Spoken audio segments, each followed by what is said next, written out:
Mark was elected to the National Council of the Conservative Party in November of 2008. So he's stepped down just last year in February. As the council member, he served as the caucus liaison chair as well. He was he was representative for the EDA assistance program. So as you guys can see, Mark is like in the game. Like Mark's fair and doing amazing work. As a national counselor for Ontario, Mark also visited EDAs all the way from like Rainy River to the GTA, Cornwall, Windsor, Niagara, Brockville, so many locations. He's worked on campaigns for many, many successful Conservative candidates. I can say I ran in the last federal election, and Mark's advice was one of the tipping points that actually helped me to win my nomination. So when I say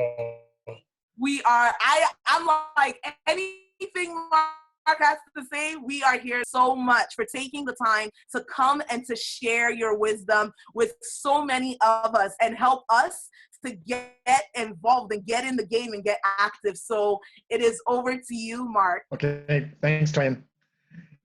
And thank you for to everyone, Toyin and Josh, and of course for Fatine and Robert. I mean, without them involved, I remember the first time that I met Fatine face to face was at the 2008 convention in Winnipeg for the Conservative Party, and we worked with Fatine there on some amendments that were going forward in regards to policy and dealing with the family. So that was an interesting thing to deal with and be involved in, and definitely we're working with Fatine on that front too as well. So definitely have been really blessed by Fatine and Robert and being involved in some of the cries over the years. And yeah, definitely enjoyed working with Toyin on her nomination campaign, and it was quite an experience for her for the first time. I must admit, kudos to any who put a name forward to run in a nomination or run an election. I've never done so. I've always been there kind of behind the scenes and helping people out, but it is a lot of work. It's a jump of faith or leap of faith, so to speak. But it's amazing when we do that to put that forward. So it's amazing. So going forward, I've got a PowerPoint, but I just want to share too, just a little bit. Again, Toyin kind of shared a bit about background, but raised in a farm. Really, my background is more just being involved, want to be there as a help, trying to assist others, being a support, similar to an Aaron and a her, right? Supporting, holding up Moses' arms as a battle rages. That's my role. That's what been my role from the get-go, and that's what I continue to do. And on the national, I was a little fish in a big pond. It was a challenge. Lots of things happened during my time being at that level. To be honest with you, I wasn't supposed to win in 2008. I was a long shot, and other people in the political know did not necessarily want me there and didn't want me to win. But since then, some of those people have become close friends. But there's a lot of normal people, normal walks of life, running and being on a national executive like that. So, but a lot of times it is the backroom type of organization that makes things happen, especially at that level. Anyways, I'm just going to share my screen here. I'm going to pop up my PowerPoint, and I'm going to do my share my screen here. Just hang on here. I'll just go to slideshow, and then from the beginning, and at that point now. So I'm just going to pop that over and share that right now. Let's see, where are we? There we are.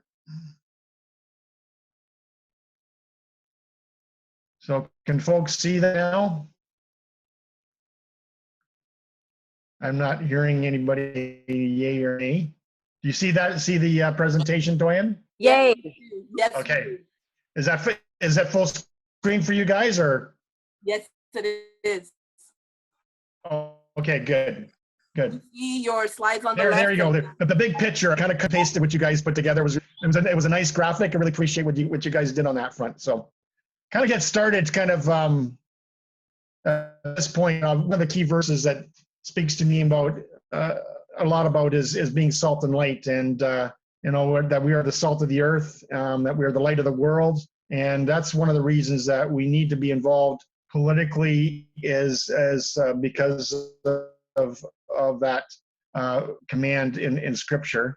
And I don't know what you guys think of that, but I think that's what we need to do in a political environment, and just be there, and not necessarily responsibility of not being involved. So, and we can be involved in all kinds of levels. I shared a little bit about some of my humble beginnings, but again, you know, it's wide open as far as what we can do and how we can become salt and light in a political environment. And we kind of go over some of our background, but I got involved in 2004 with my local riding association. They're now called EDAs, Electoral District Associations. For some reason, Elections Canada changed the naming convention. Provincially, we're still referred to as ridings, but now federally we're referred to Electoral District Association. So get used to some of that little bit of change in lingo, but most people still refer to them as your riding or your local riding. And so I got in 2004. That was the first main election that we got involved in. I got involved in the local association, served on the board, helped in the campaign, and that was the election that kind of the formation of the main parties at that point. I guess they hadn't really merged yet. They had merged, and then of course our first merge convention was in 2005. So that's when the first convention happened in Montreal, which I attended, which was very interesting. At that convention, actually, there's some very interesting amendments came out in regards to family and life. One of them I remember very, very distinctly. I'm trying to remember who the MP was from out east, but they were debating an issue in regards to partial birth abortion at that time. And so basically there was an amendment to say, you know, that we're not going to support this as a party. And then there was another amendment, and kind of not necessarily similar, but kind of dealing with the issue of abortion, that sort of thing. And so what they did after the fact, and again, that one amendment to ban partial birth abortions was defeated, but then the other one was accepted, and they kind of combined things after the fact. In fact, it wasn't the amendment that came out and is actually in the party document, the policy document to this day. It's available on conservative.ca's website. Basically states that a conservative party will not support any legislation on abortion. Now, it's interesting to note that amendment never passed the floor at the convention 2005. People after the fact crafted that and put it in the policy document. So that kind of gives you an idea, even of the two parties of Reform Alliance at that time and the PC party, and the things that kind of happened behind the scenes. So you always have to be aware of these things that happen and kind of have to be prepared for them. So in 2004, you know, I prayed for direction in supporting the right candidate, you know, during devotion time, kind of seeking the Lord and asking him what should I do, and who should I support, and who should I be asking. And so during that time, you know, the Lord really prompted me to contact Harold Albrecht, was a local dentist, actually fixed my teeth, but was also actually at that time was a pastor. So I kind of felt my neck asking him as a pastor to run for the nomination and then potentially become the candidate in the next election. But the Lord had already been prompting him and was definitely giving him direction in that regard as well. So that was definitely a confirmation when he heard from me and one other fellow. And then, of course, as Twain said, that I was elected national in 2008 and at the convention in Winnipeg, and then it served until 2016. So to date, I'm still very active, even though I'm not at a national level. I'm still very much locally grounded and involved in my local association, both provincially and federally. So, and there's our website for KC Conservative if you want to take a look. Another key verse that's kind of spoken to me over the years, actually, it's the Proverbs 31, talking about the virtuous wife. And verse 23 says, her husband is known in the gates when he sits among the elders of the land. And so I really appreciate the support that I've had from my wife Colleen over the years and be able to do what I've been able to do. And it's been a joint effort, definitely has. We've been both involved, and all our children have been involved in campaigns over the years.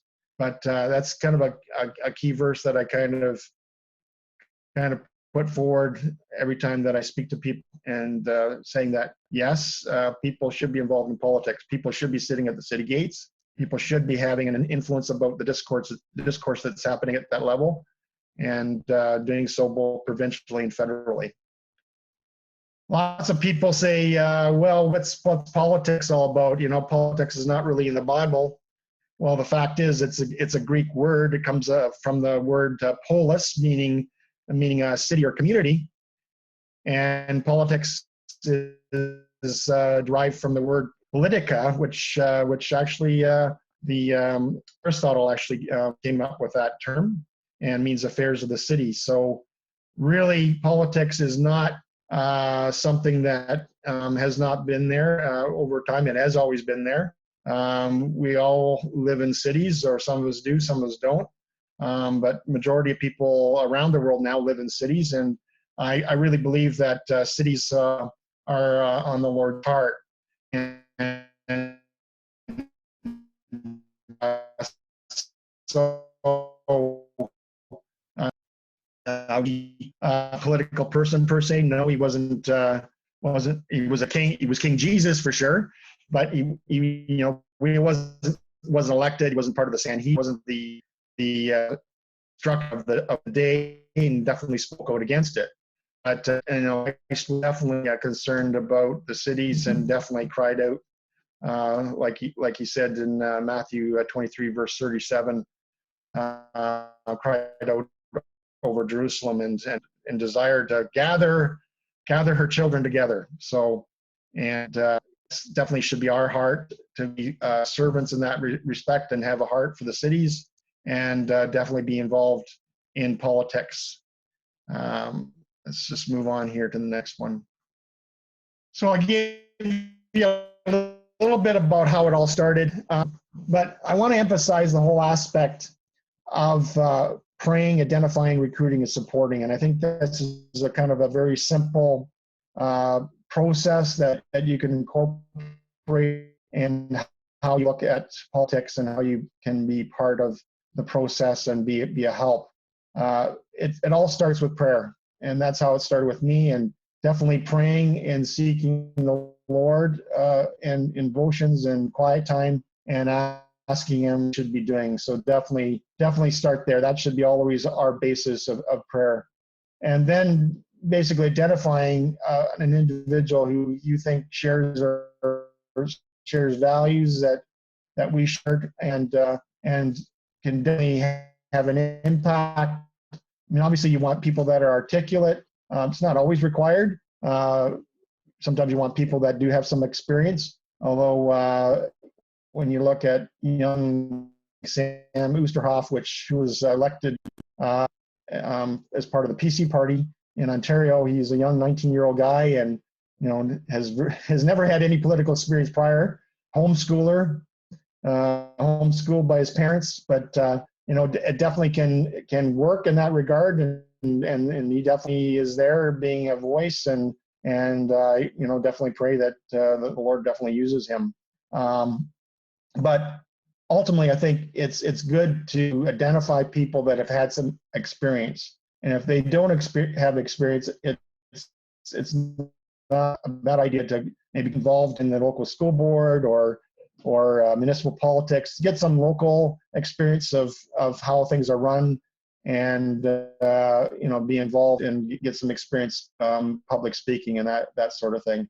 So that's one of the areas that I really do emphasize, that we need to identify good people who've been in the community serving, been involved, and are well known. A lot of times it helps if their name is out there and are well supported.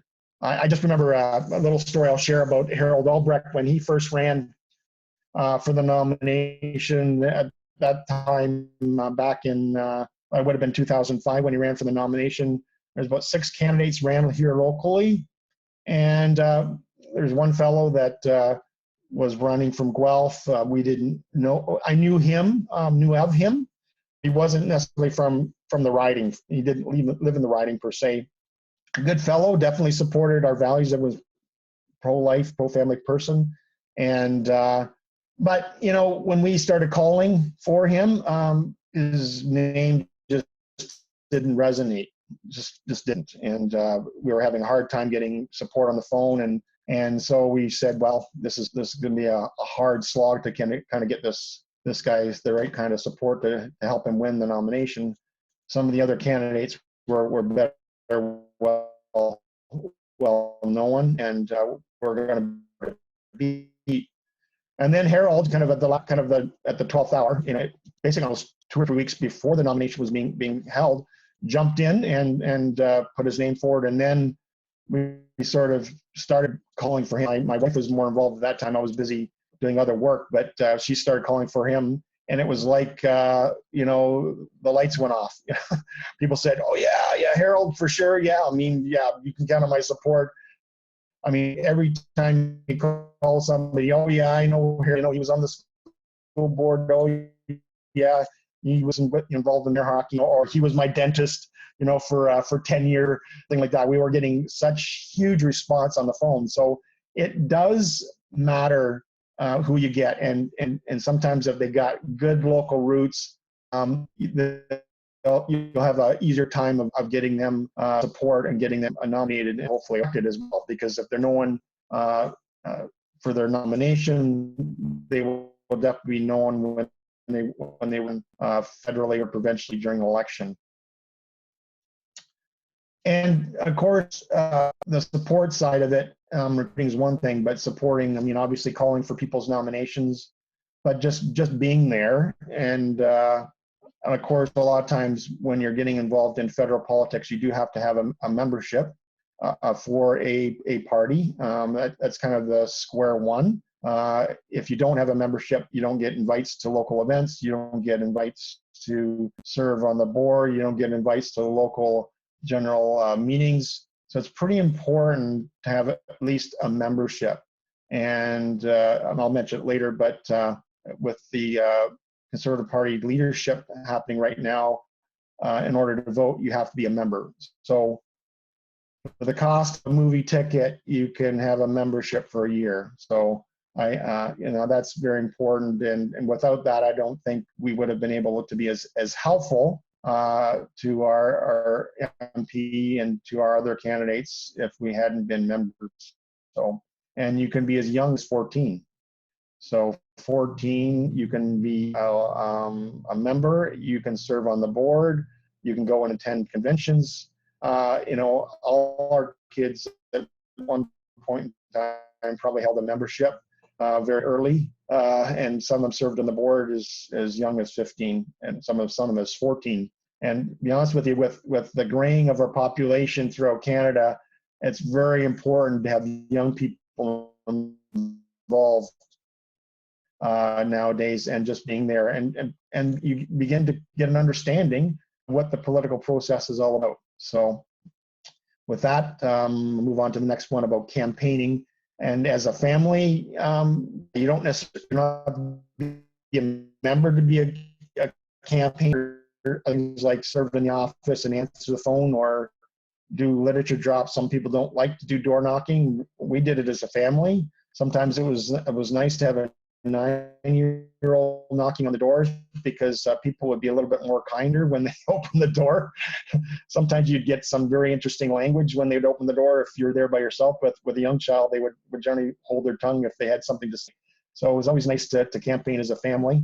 And then, of course, later on, daughter who had campaigned eventually became an assistant in my MP's office and Harold's office. So, if you put in the time, then there's always an opportunity to kind of move up and do greater and bigger things. So she's now living in Ottawa and works on the Hill for my MP Harold Albrecht. So it's a blessing to have her there, and it's a blessing for her to help an MP who shares her values. So it's amazing what can come about just by doing little things, by knocking on doors or dropping some literature in somebody's door during a campaign. So that's some little areas that you can definitely help. And of course, prayer was definitely key in our lives in dealing with the whole political sphere and going forward. So again, I'll emphasize that over and over and over again. I mean, if people want to ask questions, I don't have any problems with people. I don't know if they're going to do anything in the chat window or anything like that, but feel free to put some things in the chat if you need to do that. I'm definitely willing to answer questions as we go along here. Let's go and talk a little bit about the national story about being elected to national council. I mean, obviously we're talking about how to do things when you're not being elected to an office, but helping on a small level. I guess being not elected to national council is not like serving as an MP or an MPP, but it's definitely, you definitely have to be elected, but it's still doable. I mean, there's always other areas that you can serve even on a party level. That doesn't mean that you don't have to be a director to do it. There's things like you can be on a policy committee to formulate policy, and I really do encourage a lot to get involved. The process specifically for the Conservative Party has been launched again. So that's in process right now, and we do have a national policy committee that's very, very active. And you can definitely have input on a local level to formulate policies that would definitely support family life issues. So again, Dwayne said that, that I had been reelected in 2013. And again, each time there was definitely a national campaign that was done in order to help in that process and work with definitely key organizations. Work with 18, of course, for My Canada and other supporters, key people like a friend of mine, Wally Dotzert from Winnipeg, and Frank from Toronto. Frank Dominicello. These are neat guys that were already involved in their local station, had a good understanding of but we're also very supportive for me and my family and helping us move forward. So serving on national council was quite an interesting process. You work with a diverse bunch of people from across the country, from every province and territory.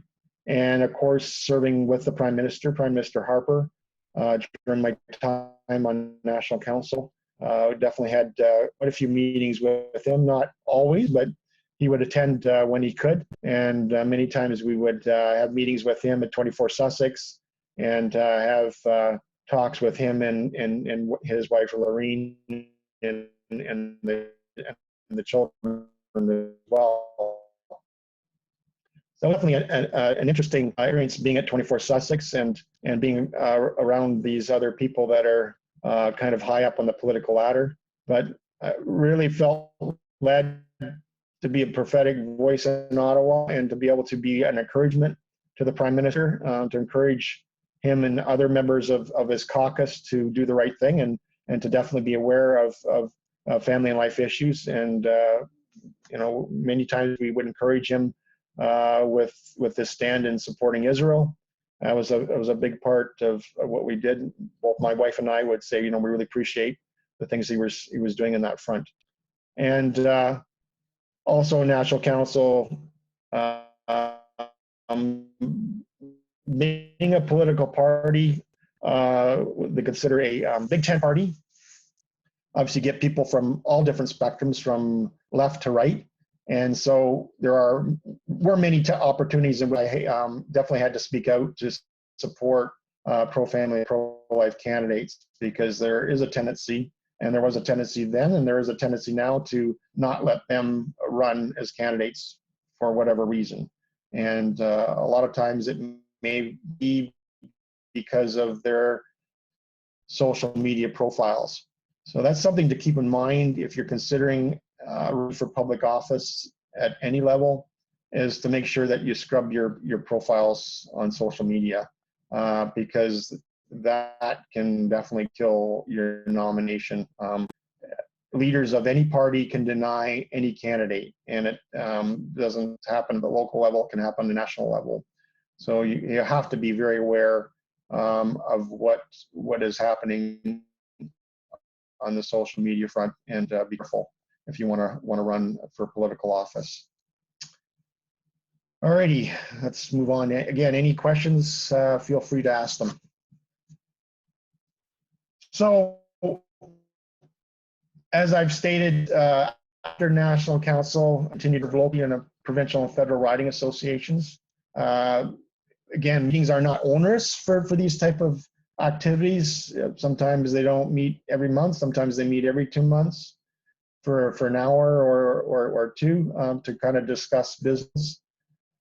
But again, those are the opportunities for anyone who would like to serve. Again, you have to be a member to be serving on a local riding association, and it doesn't matter which one. I really strongly believe that if we as Christians would serve in this capacity, I think it would only require probably less than 10% of Christians across the country, and we would have 100% representation at every level of government, municipal, I have a hard time believing that, but I think that kind of level of interaction, we would have a different Canada. So we definitely need Christians to be salt and light going forward, and to pay attention to what's happening politically. Working on a new initiative for Conservatives for Life, specifically centering in on the leadership race that's happening right now. So kind of raise awareness and kind of galvanize conservatives to be involved in the leadership race. So that's kind of just a little things that's going to start up. Don't know how long it's going to be going on for, but that's kind of what's happening right now on that front. And again, I'm always praying and looking for more people willing to run for public office and put their name out there. And that's what I'm really asking you to do. So. Now moving on, again, what can you do? I've already mentioned serving locally, become a part member, I mentioned that. Get involved in the CPC leadership contest and support the pro-life candidates. The two that are prominent right now are Brad Trost and Pierre Lemieux. And it's going to be a ranked ballot for vote, so you can vote for up to 10 members that are running for the leadership, and rank them 1 through 10. So I'm hoping they do well. It's a situation where I think if we as conservatives or as Christians don't support these pro-life candidates, we may eventually be relegated to the back burner. Right now, I think they're paying attention, but if Christians don't get involved in the process, we eventually will be considered irrelevant at this point, or in future anyways. I'm giving you some websites there to look up if you're interested. And I'm gonna kind of turn over to Q&A now at this point. I don't know if anybody wants to ask questions right now. I don't know if I'm going to go on for the total three hours. It's kind of a quick presentation, but I think it'd be good to maybe go over to the Q&A at this point in time and see what's going on. All right. So Mark, someone was mentioning in the chat that Andrew Scheer is also pro-life. What are your thoughts in maybe voting? Because I believe there's only 2 that we vote for in this ballot. There's actually. Oh, so we can line it up according to. Oh, I would definitely consider Andrew Scheer. Absolutely. Okay. He would definitely be part of the top 3. And I know they're holding some events. Actually, they're having an event in London together, all 3 of them: Brad Trost, Pierre Lemieux, and Andrew Scheer. Awesome. Andrew has not been as overt and saying what and is somewhat, I don't know, at the convention in 2016, he definitely backpedaled a bit. And I think that really caught a lot of people off guard. They were surprised at that, but I definitely would support him. Yeah. There's a couple others, but again, definitely look up the leadership candidates online at the conservative.ca website. They have them all listed there if you want more information. But we definitely want to support those individuals specifically. We want them to do well. I hope one of them becomes a leader. With the ranked ballot or the preferential ballot that they have, it can happen. There's a possibility, because I don't think there'll be one candidate that will take it at the first ballot. I think it'll probably maybe go to a second or even a third, possibly a 4th ballot before a leader is actually declared. And they're actually going to have a convention in Toronto in May as well. So if people want to attend there in person, they actually can vote in person during that time. And the balloting, when you become a member, I actually mail you the ballot, so you can actually vote via mail. So you don't even have to go anywhere. You do not have to go anywhere. You don't have to go to Toronto. You don't have to. Some riding associations will have balloting locations or voting locations, so you can look that up under conservative.ca to vote at those locations. But one thing that people have to be aware of, though, is that the requirement to vote via mail-in ballot requires a photocopy of your driver's license. That'll be an interesting one for some people. Most people, it's not a problem. Obviously, you can get your little printer or go down to your Staples store if you don't have a printer to print it off. But most people have scanners that take a picture of your photo, right, with your camera.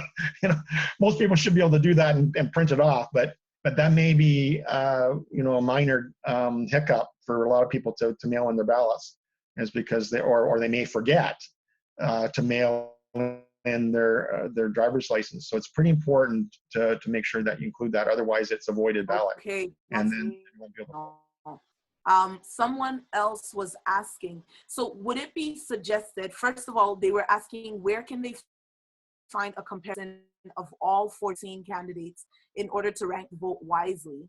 But I'll add to that question, would it be wise for us to vote for the 3 people that we know do have pro-life values, and not vote for, I'm not trying to add anything to any of the other candidates. That's right. In fact, some people may say, well, let's plunk. The word term plunking, right, is used to plunk for one person. In other words, you don't vote for anybody else, you just vote for one candidate and hope that they win, because you don't want votes to go to anybody else. But I think it's safe to say with those 3 people, Pierre Lemieux and Brad Trost and Andrew Scheer. Again, I didn't mention Andrew because he's not been out there overt saying that he's supporting pro-family values, where those other 2 have been unabashedly stating that in their campaigns with no qualms or fears. They just come out and say it. This is what we stand for. And obviously they're strong on the fiscal front. They both are. They all are. But socially, you don't hear too much from the other candidates. And I think now all of a sudden, to be honest with you, Maxime Bernier has been mentioning things about pro-life, pro-family issues. So, and saying that he would repeal the transgender, that's just been, well, it's going through Parliament. It hasn't been passed in the Senate yet. My friend Don Plett, Senator Plett, has been fighting that in the Senate. So we'll see where that's at. I don't know if it's been passed yet or not. So. Okay, and then we have another question here. Someone was wondering, how do they get involved in participating in the EDA? Specifically, it can be in the riding of Sudbury, but also in any, where do they get started? Basically, you have to become a member. So you put your, you go online and you sign up. It's conserve.ca or, you know, any of the, I mean, I'm going to be somewhat partisan because I prefer the Conservatives because they have probably more pro-family MPs than any other party. Let's be honest with you. The other parties have, I mean, you know what? We need to be an influence there as well. If there was enough people that would join the Liberal Party or the NDP or the Bloc, you could turn things around. I mean, it wouldn't be that hard to do. I mean, it might take, I'm guessing, maybe a decade, but it could, or even less. It could happen if people got involved, joined up, you know, brought 4 or 5 of their friends along, did the same thing, because then those people are the ones that will probably go to a convention as delegates. So if you filled up a riding association of 30 people with all people that supported our values, then yeah, things could change very quickly. You could go to convention and completely change the course of a debate right there. But again, you know, pay your $15. Provincially, it's $10. And again, if we did things provincially, we'd have a different situation here in Ontario. You know, right now it's it doesn't look good, but you know, we've got some good people. You know, people like Sam, but there is a tendency to kick these people to the curb and not let them run. So again, it's very important for people to really be careful with their social profiles. If they're intending to run, scrub them, delete them, start up another page for political purposes where you just take likes. You're not posting anything. Simply people are coming on board to like what you're doing there, that sort of thing, as opposed to giving opinions and going out and posting things that may just get you disqualified. And they're willing to do that nowadays, quite frankly. Yeah. So. And so just to make it really clear for the person who asked about participating in the EDA, what Mark was saying is that you want to start by becoming a member. Then you want to get in contact with your EDA. So you call them and just say, hey, I would like to get involved. How can I volunteer? When next are you having an AGM or anything like that? Any meetings that you can attend. The more involved you get in the EDA, may even have an opportunity to then represent the EDA at the convention where you actually get to vote on tangible policies, which is really, really powerful. And then you're also, when you get in touch with your EDA, you're able to now help with candidates that are coming up. Probably they can even speak in the nomination vetting process as well. You know, so you really do get a lot of influence just in that one step of becoming a member, calling your EDA and volunteering and showing up. So that was really, really good. Thank you. Yeah. Now, Mark, you had mentioned getting involved on policy committees locally / nationally. Can you give a little more information on how we can do that?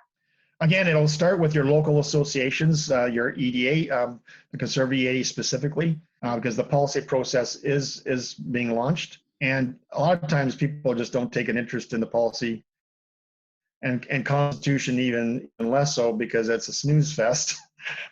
So you know, it's pretty important to be a member and then be able to give input on that level, even if you're not on the board. If you go to your local president, because once you become a member, you're being informed about what's happening locally. Yes. And you know, that's the whole point, is get the newsletter, because they are mandated by the party's constitution to inform members about what's happening, especially when it comes to their locals that happen annually. They have to inform members. If they don't inform members, you can complain and they can have that AGM overturned or possibly the date changed, especially if there's a couple people say, look, I did not receive notice. Like, I'm a member, I should receive notice. Why wasn't I notified? And if they complained, if there was 3 or 4 people, a handful of people that complained that didn't receive notice, the party would force them to have another AGM. Nice. That's really good to know. Yes, it can happen. It can happen. And if you're not being informed, if people are purposely just keeping it to a small core of people informing them so they can keep control, then you can definitely complain for the party that, they're supposed to mail out or a couple different forms. We generally mail out a notice, but you can also do electronic notices, but they're not as effective because a lot of people's emails are not valid when it comes to the party's database. And something that Barb also just did for policy, being able to affect policy, is she said you can go online to the provincial PC's website, and you can actually submit a policy idea directly that way as well. So you're able to do that as of today. And I'm sure if we flooded that stuff, they pay attention. Yeah. The same thing is supposed to be done federally. They're supposed to have what they call an ideas lab. It's been interesting with some of these electronic forums that how they kind of rank things. Just the last time prior to the 2016 election, the committee was basically bullied by the leadership of the party to reject some measures and accept others, and that was not good. So the democratic process was definitely hijacked, and so you kind of wonder, how these things are going to get through, especially if it's areas that they don't support and they don't want to see debated at all at a convention. So, which also affects why it can be interesting, because if they get in there and start monkeying with the process, it really is no longer democratic. I don't know if the PC party really professes to have a democratic policy process. I know the Conservative Party does. So from that perspective, you can definitely hold their feet to the fire and say, what happened? This policy had an 80% response and was well supported. Why didn't it get through the process, right? I think ultimately it comes down to the committee members. There's about 19 of them elected. And again, when you become a member of a local association, and if you move up and become president, you have a vote over the people that run for these policy committees. And that's very important. You become the gatekeeper, so to speak, of the local association. So it's important to have the right people. I wish I had 338 people for every party across the country as ears and eyes. That would do a lot to kind of be able to identify and recruit good candidates, be there to support and influence policy and put forward policies for the parties. Again, a policy manual is kind of more like, I would say, suggestions.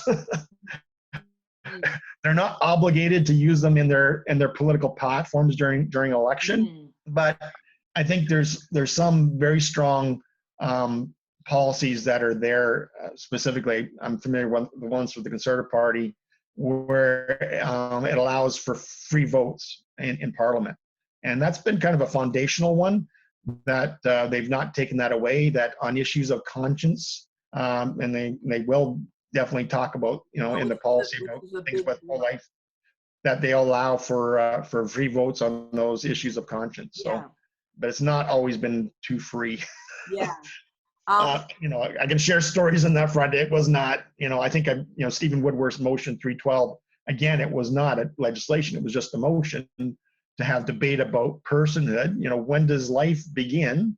Right now it's the baby's not a baby until their toe leaves the birth canal. So, it would be good to have a debate on that. And that debate did happen, but some MPs that were involved in the committee that basically voted for, legislation and amendments to go to Parliament or to the House for debate, were eventually removed after the fact. So they paid the price for voting for Stephen Woodworth's motion to go to the House. So it's not always an easy road, even if you do have a good number of caucus colleagues that would support what you're doing. So that is what it is. But it's good, because it's good to know that you can still give, like, we're there for a reason. You know what I'm saying? So when it counted, they actually gave their voice, and they were present, so their voice mattered enough for the motion to even come forward. So that's right. That's really good. And to have people like that, like Steve and I actually, prayed and the Lord really laid him on my heart in 2005 too. So I went and approached him and invited him out to an event, which the Prime Minister, he wasn't Prime Minister then, he was still the leader of the opposition, but he attended an event in Kitchener and then kind of got to meet him. And again, a little bit about Stephen Woodworth's background.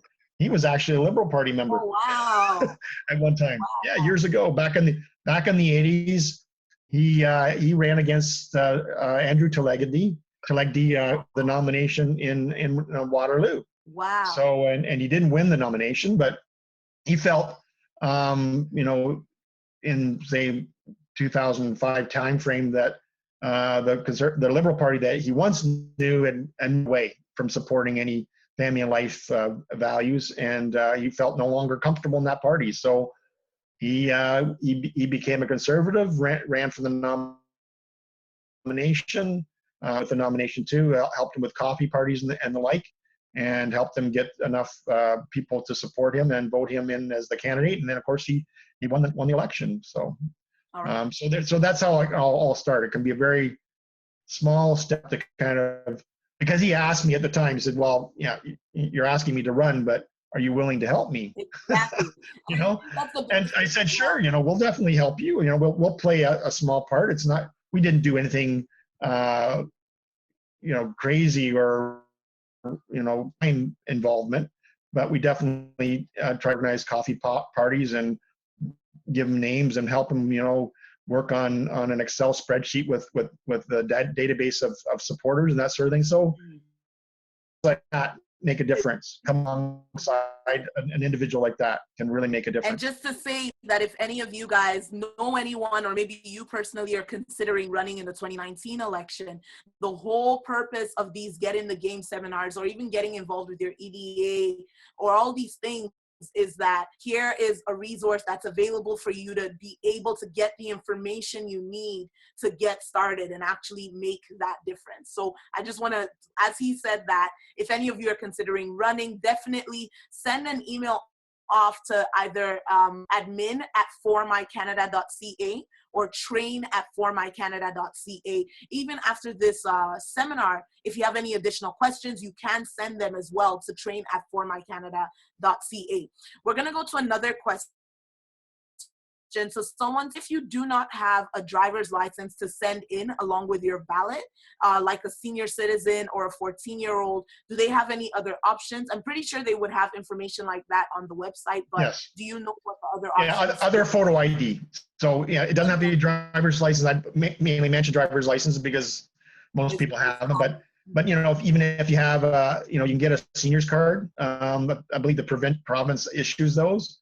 For photo ID. I know my mother had to have one because for a bank account to give us power of attorney over her finances, and at that point in time, for her to open up a bank account, to do that, she needed a photo ID, so she had to get a provincial photo ID as a senior. So, okay. So those are available if they need to, but I'm not too sure whether a passport would be considered. Again, all the rules are on the Concerta website, so you can go out and take a look at those and see what's required. So, okay.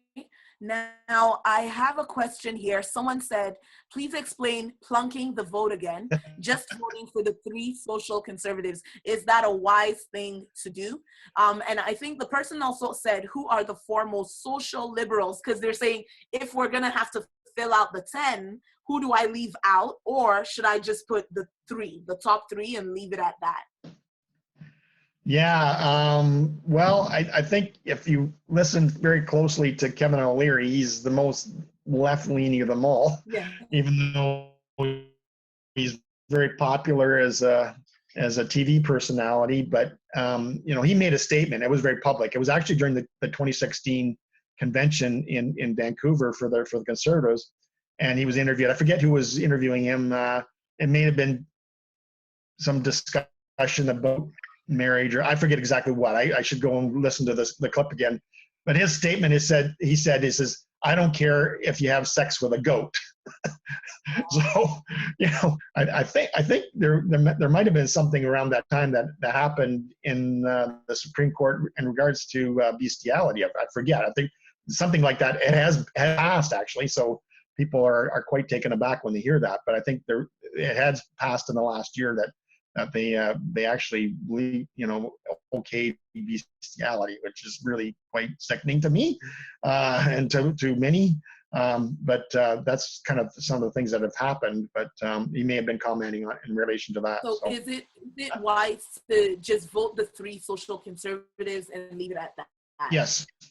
Okay. Yeah, I would definitely recommend that. If you have one other person that you potentially are looking at, I guess Aaron O'Toole is quite good. Some of the members of Parliament I've talked to really like him. Mm-hmm. If you do a search on Wikipedia, you bring up some of their interesting documentation on some of these guys and who are supporting them. Mm-hmm. And it's interesting to know the number of MPs that are actually supporting Aaron, Andrew Scheer. That doesn't mean that they're going to win.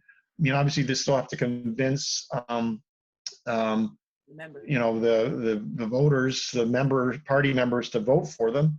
But again, that kind of, that does influence if your MPs speaking to their members and saying, well, I'm supporting so-and-so. I guess, it does definitely hold some weight. Okay. And then there are other associations across the country. If you look in some of the past history of some of the previous leadership races, when you think of when Harper was elected as leader, it was Ms. Stronach that winning actually at that time for the leadership back in 2003, and she almost took the leadership by bringing the associations in Quebec on board because the membership below. Sometimes some of those associations in Quebec maybe have 25 members. And the point system, how it runs with the Conservative Party, that is each association gets 100 points. So even if you have 25 members and they support you, you get the full 100 points. Wow. So again, as a leadership candidate, she basically went after the Quebec vote and almost took the leadership because of it. It was close. So it was close. Example, if you live in an area where the number of members for the Conservative Party may be low, your vote is actually has a higher count. That's right.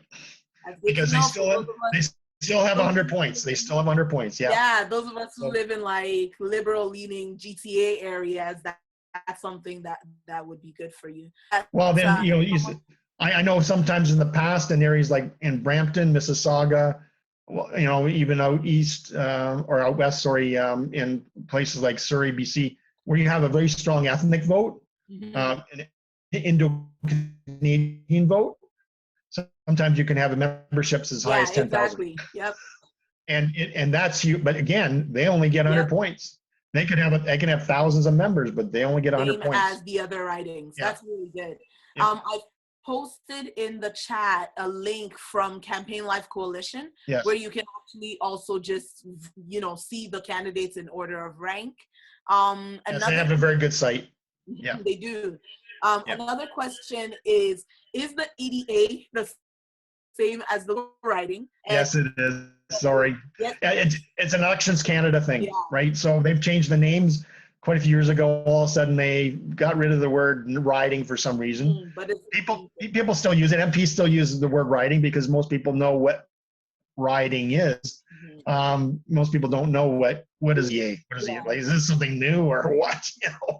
But it's electoral district association. It's hard to get your mouth around it. Yeah. But most people just say EDA. So federally, anyways. But people can still use the word riding. Doesn't really matter. All right. I like the word riding. Everybody knows it. So. And this way, when you know both, if someone mentions EDA, you're not clueless as to what they're referring to. That's right. Someone asked, so what should you do if your incumbent Conservative member of Parliament wins the nomination for your riding, but doesn't share your Christian worldview and perhaps has a history of supporting policy positions and legislation that is anti-God? What do you do in that situation? Do you still, volunteer, support that Conservative candidate? What do you do? That can be a very interesting situation to deal with. Obviously, at some point, that MP is not going to be there anymore, and you don't know when that's going to happen. You don't know, if they become ill, they could step down for family issues or whatever. But being there when that happens can be key to help another individual step in that gap. So from that perspective, yeah, do you just kind of like grit your teeth and do it? Or are you going to be there as a voice, Yeah. Especially if you volunteer, if you give some sweat equity in helping them win or do whatever. I mean, I can see how it'd be hard. It would be hard for me. I don't know if I could do it. To be honest with you, really have to pray about it. Is the Lord leading me to do this, to kind of be salt and light and influence in a situation? I mean, obviously, a Daniel and Esther in the Bible both were serving in environments in which wicked leaders were in power. Yeah. Right. I mean, obviously, they would have probably lost their head if they said no or did something that the king did not like. But the fact is, they were there as an influence, and they were able, Esther, of course, able to save her people by appealing to a wicked king. I mean, he was definitely had no affinity to the Jews. He would have carried on with Haman's command to annihilate the Jews, allow people to rise up to kill the Jews. But because of her appeal, she was able to influence him, and he changed the whole situation around, right? In which the Jews were able to rise up and have victory over their enemies. So, and same thing with Daniel. I mean, Daniel was again serving under a very wicked king, and somebody who didn't have any affinity to serving God or serving his people. But again, he was there as an influence, to be able to pray, and to have an influence over the king. A follow-up question to that. So now I think it's different from the first one in that, let's say there's the election coming up now, and there is that Conservative incumbent MP. Is it matter? Like, is it worth it to run in the nomination process, or do you just kind of lay down and let them go? Sorry. I mean, can you just repeat that again, Toyin? I didn't quite. So, so someone's asking essentially, if that's the case, and now we're coming up on an election, which we are, would you leave that Conservative incumbent MP to kind of take the nomination, or assume that they're going to take the nomination, or do you try to find, someone who has Christian values that it can run in nomination against the incumbent? Oh, and like, it made me think of Sam Oster's story. Like, he was running up against incumbents, right? Right. No, I mean, there was a lot of Conservative members of Parliament that lost last election in 2015. So those nominations, some of them may run again for the nomination, but the fact is, it's going to be open nominations, and people can challenge the previous incumbent. When it comes to an MP, you're going to be up against somebody that was elected in 2015, and may be hard to run against them. go for it. If you feel that God's leading you to run against an incumbent who's still a sitting MP, then go for it. All right. The fact is, they do have open nominations, but again, make sure that your I's are dotted and your T's are crossed. Make sure that you have your social profiles scrubbed, or just simply take them down. And you should do that probably months and months ahead of the process. Yeah. If there's anything out there, it'll still be cached. Potentially, people can pick it out. And be honest with you, they'll have the media to do that one for them. If they don't find it initially, the media will definitely help them find out later on if there's something out there. So be careful. You can never be too careful in politics. It's unfortunate that other groups, that support terrorism and are on that side of things, their profiles aren't being scrutinized. There was a candidate that I came across that was running the last election, and basically went to the Facebook page and they were supporting ISIS. And yet they were allowed to run. And I did point it out, say, look, why is this person allowed to run when they're supporting ISIS on Facebook? Shouldn't that be a red flag that they should be considered ineligible for running? So that's happening a lot, and definitely some other groups are being very, very influential, more so than any other group. I specifically think of the Muslim groups are very, very active, very, very, very active in getting their candidates nominated. And when you think of kind of the background, Islam is very, very political. So they're very much driven to get their people elected and nominated. So again, they're probably more. I don't know if you guys can hear me. Hello? Yeah, I can hear you. Yeah, I can hear you, Troy. I can hear you. Can you hear me? Perfect.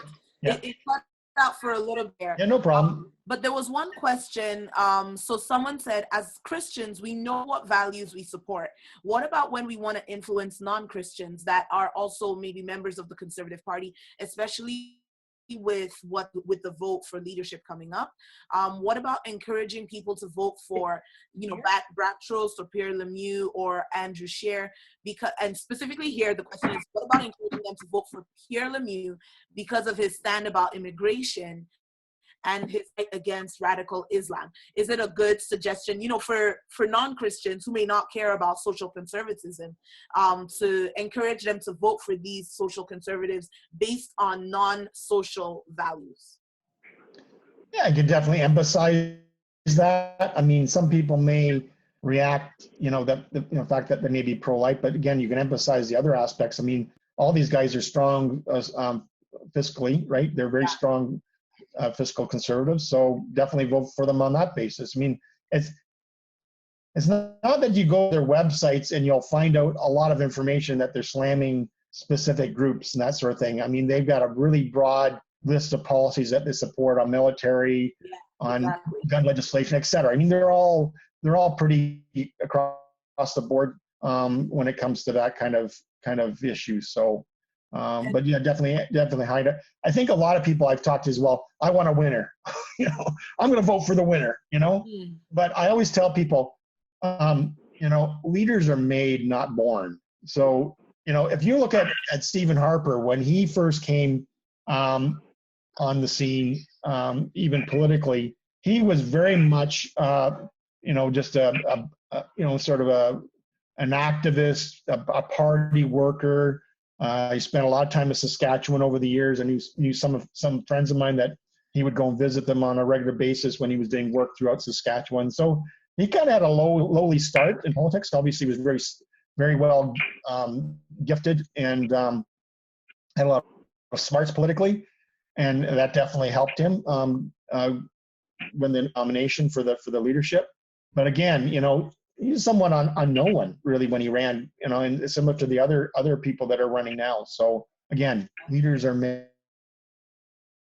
not. That's really good. There was another question here about, sorry, I lost it for a very quick second. Yes, it wasn't a question, but someone just sent a note that currently, and actually My Canada sent an email about this just a couple of days ago. There are a lot of writings right now that are actually already going through nominations. Yes. So you also want to make sure that you're getting involved in the nomination process in your writing. Specifically for those of you that may be coming from Ontario, Yes. there's a provincial election that's coming up very close. And so you want to make sure that you're getting involved there. There's something else. So yes, support a pro-life person that's running to be a candidate in the nomination process, because it gets easier. It's easier at this point. Someone was saying that there's a woman named Charity in York Simcoe whose nomination is coming up on April 8th. So just in case you're in the York Simcoe riding or district, you're able to support Charity, show up on the nomination night or afternoon to vote, actually go and help her outdoors, sell memberships, you know, do the full, Absolutely. picture. Absolutely, yeah. Yeah, that'd be great. I think most of the time, I think even a lot of the websites aren't necessarily publishing the names of these candidates per se, because I think they're being very careful, because I think the tendency is once they're identified, and then, the party can, definitely look in deeper and disqualify them. So, I think that's why a lot of people are being somewhat careful about the names. That's why a lot of names are not getting out there provincially. You're right, because the election's coming up in 2018. So it won't be in the fall, because the municipal elections are being held in October of 2018. So they've moved probably the election back to around June. I think June of 2018 is probably when the election will be held provincially in Ontario. All right. Something else, just a note for everyone, is we can help volunteer to get a socially conservative candidate elected, even if you're not in their riding, because you can help them with phone calls. That's right. So if you want to get connected to a socially conservative riding, so let's say you live in a riding where the candidates, all your options are not socially conservative, you can throw your effort behind a social conservative in another riding. So just email us for mycanada.me, and we will connect you to a riding that is currently in nomination and is able to receive your help. Another thing that we wanted to say, I definitely don't want to forget to mention this is not our last webinar or training. We're going to be having another one actually on April 1st, which is 2 Saturdays from now. So make sure you put it in your schedule. We're going to be with Alyssa Golub and Scott Hayward. They're from It Starts Right Now, which is a website or an organization that is also helping gear. Sorry, I'm just going to put this on silent. That's also helping to gear the pro-life community on how to get pro-life candidates elected. So they are literally going to be doing a training very similar to my training. They're going to be focusing on the election side of things, and that's going to be 2 weeks from now. Also, we want to mention that we're running Get in the Game seminars literally across. Yeah, exactly. We're running Get in the Game There you are. seminars literally across the nation. We're coming physically. We're visiting church groups, ministry groups, houses of prayer, whatever you got. If you can get 20 people in the room, we will be there. And we're going to be doing physical trainings that are kind of going over the foundation of every single way that you can help influence our government for righteous values in Canada. Right. It's like already we've booked places in, I believe we have Arnprior, Ontario. We've got Peterborough, Ontario. We've already done one in Stratford, Ontario. We've booked places in Calgary. We've booked Calgary, Alberta, Wetawiskan, Alberta, Medicine Hat, Alberta. We've booked places in Brandon, Manitoba. We've got Crystal City, Manitoba. Like we're very, very quickly. Someone's asking for us to come to Abbotsford, BC. Yes, please, if you can type your email and your name in the chat. We can send you the document. Having or hosting a seminar is very, very simple. And the other thing that we really want to ask you all to do is to give so that we can do what we're doing right now. You know, we're running these seminars both online as well as physically. And if you were willing to donate monthly or one time, that's what helps make this happen. And so if possible at all, we're asking you give today and maybe become a monthly partner so that we can get these trainings all across Canada, and we can get a lot more of these online trainings as well. Because if we're talking about how to bring righteous values in our nation of Canada, running these trainings is what's going to help trigger. We're praying that it's going to trigger some God candidates to get that idea of I want to run, or I'm going to get involved in my EDA, or I'm going to get involved by door knocking for a candidate or becoming a campaign manager. And so if you want to give, you can do that by going to the number 4. So formycanada.ca to become a partner or donate. So I'm actually going to just type that in here right now. You can go to, here you go, For My Canada, to partner and donate and make sure that this movement continues to go forward. And it also helps us to keep the training free because even as we're going across, the registration is on a donation basis. And so what helps us to do that is when you guys are willing to give even now. So that's one thing I want to say, but I also want to really, I want you guys to join me by giving a thumbs up. We want to say a huge thank you to Mark for this session. Thank you guys. I see all the thumbs up. Yes. We are so appreciative, not just for the information that you gave through the presentation, but also all the answers to questions. So much information today. So Mark, we just want to say a huge thank you. If you guys have any other questions, you are able to send us an email at admin@formycanada.ca. And the other thing I wanted to say is if you would like us to stop by your city for a training, send us an email as well at train@formycanada.ca. I see the information here. Crystal City, Manitoba. Perfect. Yeah, we can connect you with that training for sure.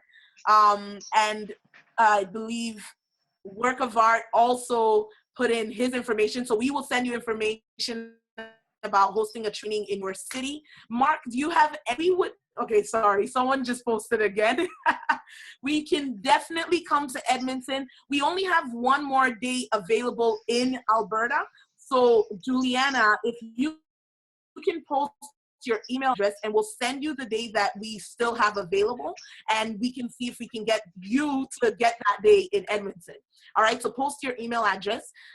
But Mark, do you have any final words that you would have to say for us and for everyone that came on this training back and of being influenced politically in their parties? One thing I can't say enough about this seminar. This seminar was amazing. I attended the one in Stratford, the Get In the Game seminar there. 18 was doing it. I was blown away. I was blessed, beyond blessed. And the Lord was really, anointing, the prophetic anointing over 18, and just presenting that material. Toyin was there too with Josh and her little one, and of course 18 was there with their little one too. So major sacrifice, to come to Stratford and to spend time there. But it was a major blessing to me. I was blown away by the material. It was really, really encouraging. And this definitely has to go across Canada. Get behind this, people, and really support these seminars. We need to hear this. We need to mobilize folks across the country. We need to mobilize young people. They need to get in the game more than ever and start getting their feet in the water and finding what this process is all about. And who knows, maybe the Lord will start speaking to them about running as a candidate in the future. Sometimes it starts. I mean, a lot of the people that are now running for the leadership, they only started at very young level and got involved locally and started doing campaigns, knocking on doors, and now here they are, leadership candidates. Yeah. I just remember that, some of the youth groups, specifically provincially. I mean, provincially they have more youth type organizations that are specifically geared to them. Mm-hmm. I'm not overly happy sometimes how they work because they tend to be very left of center, whereas federally the Conservatives invite 14-year-olds to be on their boards. In fact, if a 14-year-old comes on a board, they're quite happy. They're excited. Wow, we got a young person, that's interested. They're excited. They're kind of invigorated by the fact that they've got some youthful energy in there. And so it's very important to get young people engaged in this process, get them acquainted about what involves. Sometimes they think, oh, yeah, it's so hard, it's so difficult. Well, a lot of times, MPs are always, or members of parliament, members of legislatures, are always wanting, young people to take some interest, right? Mm-hmm. To show up for an event or help them out, volunteer, whatever. You can always go to their local office. They're more than happy to have people volunteer. And you know what? It's pretty hard to find young volunteers that can actually cut out newspaper clippings. Actually do it straight, like actually cut along the lines.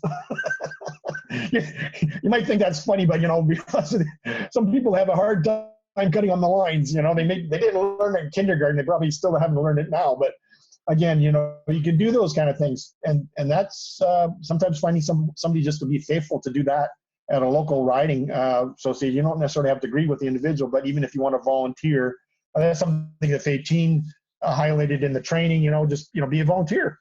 Show up. And I think 18 shared a story about one of the MPs that's local here in Ontario. He's wasn't on side, but a volunteer showed up and started giving some time. And you know what? Even though they didn't see eye to eye on a lot of issues, that person was invited to share on the board because, irregardless, that person was willing to help. So that person's an eyes and ears for the future. If that MP decides to step down, or maybe you'll lose the election or whatever, and then they're in a good position to potentially maybe run themselves or identify, recruit, support, and prayerfully support somebody who's interested in running. So that's kind of my last words. A big thank you to Fatine and Robert and Toyin and Josh, and for all the time, and the rest of the team, who I may have met over the years and I don't remember everybody's names, but probably met them in Ottawa at one time or another during some of the events they had up there meeting with MPs and senators. So a great work that's being done. I don't think there's anybody that's doing it like For My Canada. There's not too many out there that are doing exactly what they're doing, and so yeah, it's a really encouraging to see this kind of initiative being done and the seminars being held. Very, very encouraging. Amazing. Thank you so much, Mark. One thing that's mentioning is the Conservatives are having a women politics training on April 8th in Aurelia. It won't be necessarily a socially conservative training, but like I attended the one in Toronto, just be those meetings and in those trainings. I remember that the one that was held in Toronto, there were some people who were really trying to, even just at the training, push some non-socially conservative values. And so being present, you're able to speak out and make a stand and say, no, as a conservative, I do stand for these values. So being present helps. Right. It's in Aurelia on April 8th. Someone was asking one more question. I just want to scroll up because I don't want to miss it. It was something about the Christian Heritage Party. Oh, yes. I think I saw that earlier too. Yeah. I can't seem to find it. I think it was something like, "What's up with the concern? Yeah. What's up with it?" The Christian Heritage Party. Do they just need more support to have a voice in our politics? You know, in some ways, if the electoral form had gone through, I mean, again, there's the pluses and minuses versus first past the post and more of a preferential ballot in an election federally. If that had happened, if that had gone through, there would have been a good chance that somebody like people from the Christian Heritage Party or there's another one too as well. There's one for provincial and one for federal in Ontario. So, but that would have been a better opportunity for them to get elected, possibly to get somebody in Parliament. So, again, electoral reform. Some people were against it. I know the Conservatives in general were, but you know what? Some of these parties would have probably got people elected in Parliament. So, I was probably more for saying let's do it, because maybe we could have parties that represent our values strongly and get people elected in Parliament and to be there as a voice for us. Whereas, there's always a potential for a mainline party like the Conservative Party. Is pretty well the only one right now that allows MPs to be elected who are pro-life, pro-family. The Liberals have totally denied them. They won't let them run for nominations. They won't let them run as MPs. Yep. Unless they're an existing MP. I think there's one or two at least left there that would be strongly pro-life. But the Conservatives are one of the few parties that are left, and if things continue to go in the wrong direction, eventually they'll be not allowed to run either. So it could happen very quickly, and don't be surprised if it does. But I'm hopeful that it doesn't. But depending on who the new leader is, if the new leader is elected, that's fair, hopefully pro-life, pro-family. But if they're fair and balanced, then there's a possibility that pro-life, pro-family people will still have an opportunity to be a voice there. Awesome. Thank you so much for answering that, Mark. She said thank you as well. And I just want to Joanne, the work of art, and John and Betty, that we will be sending you a follow-up email for the Get in the Game seminar in your area. I believe that Anne-Marie also mentioned that we should try to get one done in Quebec. Oh, Anne-Marie, yeah. if you are willing to help us, there's some dates that we have in scheduled for Ontario, but if you're willing to help us organize maybe one or two trainings in Quebec, we would be willing to actually come over there, because I know we're coming eastward to Arn Prior already, so we could try to actually do that. So I will send you an email with the dates that we can work for Quebec, and then if we can get that going, that would be amazing. That would be amazing. Awesome. I think that's answered everybody's questions. Please, the biggest thing I want to say at the end of this is 3 things. 1, support the movement. Help us to keep this going forward by giving. Become a monthly partner or donate today at formycanada.ca.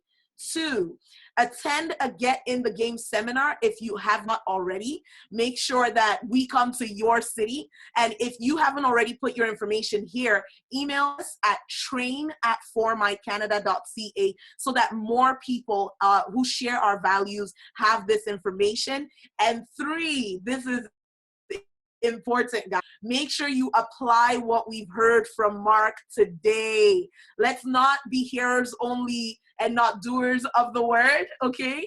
So make sure that whenever you get an email from For My Canada about, an issue that's going on, you're calling your MP, you're sending an email, you are calling your EDA to say, I would like to volunteer, maybe 1 hour a week, and just making your face and your name present so that you start getting invited to the other meetings that are going to be taking place. Let's be present, because as 18 always says, the nation goes to those who show up. So let us show up. Thank you for showing up. Being here means you are showing up. So thank you, thank you, thank you.